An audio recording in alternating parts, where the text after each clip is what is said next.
Som tandlæge kan du virkelig gøre en forskel, når vi snakker om type 2-diabetes. Du kan være med til at opspore de 200.000, som går rundt med diabetes uden at vide det.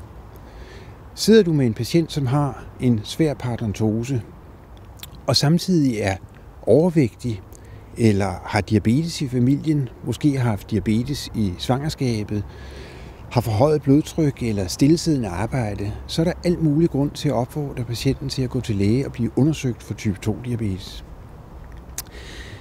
På den anden side, hvis du har en patient, du ved, der har type 2-diabetes og svær parodontose, så gælder det om at opfordre patienten til at søge læge med henblik på at være så optimalt reguleret som overhovedet muligt.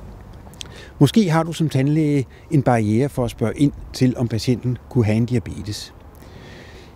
Men vi ved, at en velreguleret diabetiker har langt større sandsynlighed for at få en succesfuld behandling af sin parodontose.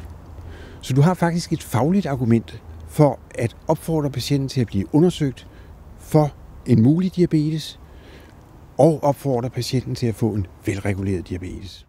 Type 2-diabetes er en alvorlig sygdom, som kan give nedsat livskvalitet og reducere restlevetiden med 5-10 år.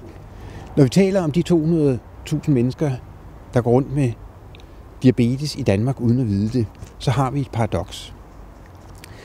Vi kan se, at de mindst syge dør dobbelt så hyppigt som de mest syge over en 7-årig periode. Og det skyldes formentlig, at de ikke bliver sat i behandling med kolesterolsænkende medicin, blodtrykssænkende medicin og blodsukkersænkende medicin i samme grad som de mest syge. Type 2-diabetes er ikke bare dyrt for den enkelte, det er også dyrt for samfundet. I 2011 kostede type 2-diabetes 32 milliarder kroner. Langt den største del af disse udgifter skyldes tabt arbejdsfortjeneste og pleje af patienter, som har komplikationer til diabetes.